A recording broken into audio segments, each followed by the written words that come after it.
সবাইকে জয় যিশু। আজকে নতুন আবার একটা ভিডিও নিয়ে এসেছি আপনাদের সামনে। ভিডিওটা শুরু থেকে দেখতে থাকুন। আজকের কন্টেন্টটা হয়েছে যে কঠোর পরিশ্রমের ফল হলো মিষ্টি। যারা কঠিন পরিশ্রম করে অক্লান্ত রোদের মধ্যে, ঝড় বৃষ্টি তুফানের মধ্যে, কেউ ক্ষেত খামারিতে অথবা বাড়িতে বসে যে কর্মই করুক না কেন, পরিশ্রম কিন্তু তাকে করতেই হয়।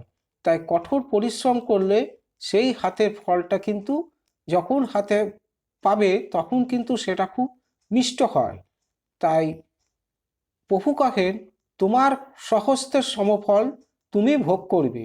আমরা যে হাত দিয়ে কর্ম করি সেই হাতের সমফল মানে কঠিন পরিশ্রমের ফল আমরাই কিন্তু ভোগ করব। একথা স্বয়ং প্রভু নিজের মুখে বলেন, গীতসঙ্গীত অধ্যায় 5 লিখিত আছে। তাই আস্থা ভরসা বিশ্বাস রেখে সৃষ্টিকর্তার কাছে কেউ যদি প্রার্থনা করে যে হে প্রভু, হে ঈশ্বর, আমি তোমার শরণাপন্ন হচ্ছি, তুমি আমাকে শক্তি দাও প্রভু, শক্তি দাও।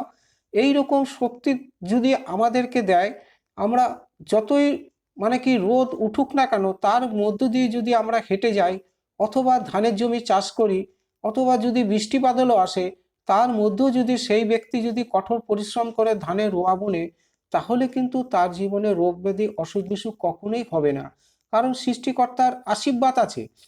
আশীর্বাদের ফলেই কঠিন পরিশ্রম করতে আমাদেরকে সাহায্য করছে এবং শক্তি যোগাচ্ছে, যার ফলেই যখন আমরা আবার সেই ফলগুলো কেটে বা গাছ থেকে পেরে ঝুড়িতে করে ঘরে নিয়ে আসব এবং খাবো, তখন কিন্তু সেই হাতের কঠিন পরিশ্রমের ফলটা খুব মিষ্টি হবে, সুস্বাদু হবে, খেতে ভালো লাগবে। তা সবই কিন্তু প্রভুর ইচ্ছা। প্রভুর ইচ্ছা হলেই কিন্তু সব কাজ হয়, আর প্রভুর ইচ্ছা যদি না হয় কোনো কাজ হয় না। তাই এখানে ভাববাদী কহেন যে শেষ বিচারের দিনে একদিন বিশ্বাসী সৎ কাজের মাধ্যমেই প্রকৃতপক্ষে ঠিক হবে তার পুরস্কার কীরকম হবে।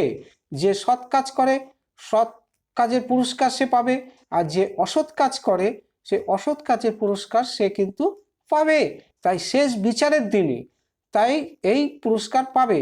তবে আজ যারা খ্রিস্টে বিশ্বাস করে না, প্রভু যিশুকে বিশ্বাস করে না, তাদের মন্দ কাজের ভিত্তিতেই শেষ বিচারের দিনে ঠিক করা হবে, স্থির করা হবে তাদের শাস্তির পরিমাণ কতটা হবে।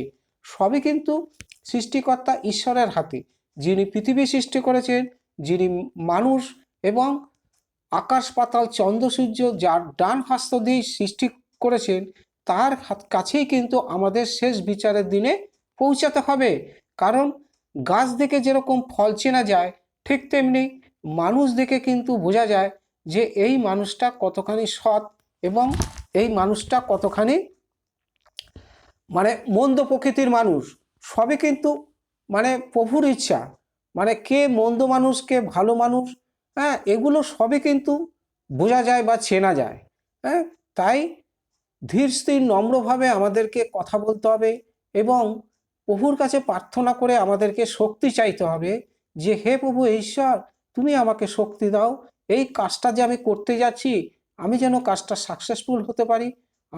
তোমার শক্তির মাধ্যমে, তোমার বলের মাধ্যমে আমি যেন কঠিন পরিশ্রম করে কাজটা করতে পারি এবং সঠিক সময় সঠিক পদ্ধতিতে আমি যেন ফলটা ঘরে আনতে পারি, এবং সেই ফল যখন আমরা খাবো খুব সুস্বাদু এবং মিষ্টি হবে। তাই আকাশের দিকে তাকিয়ে আমাদের সৃষ্টিকর্তা ঈশ্বরের কাছে বা স্বয়ং প্রভুর কাছে আমরা যদি কোনো প্রার্থনা করি বা কিছু চাই, আমাদের কিন্তু সে কাজ অবশ্যই কিন্তু সফল হয়। হালেলুয়া। তাহলে আজকের কন্টেন্টটা এই পর্যন্ত। সবাইকে জয় যিশু। প্রভুর কাছে প্রার্থনা করি আপনারা ভালো থাকুন, সুস্থ থাকুন। আপনাদের জীবনে কোনো দুঃখ কষ্ট, রোগ ব্যাধি বা কোনো অসুস্থতা থেকে প্রভু যেন আপনাদের সবসময় ভালো করে দেয়, মঙ্গল করে দেয়। প্রভুর দৃষ্টিপাত আশীর্বাদ সদা সর্বদা যেন আপনাদের মাথায় থাকে। আর একটা কথা, প্রভুকে কখনো কোনোদিন ছাড়বেন না যতদিন পর্যন্ত আপনার কাজ সাকসেসফুল না হচ্ছেন, ধরে থাকবেন। ঠিক আছে?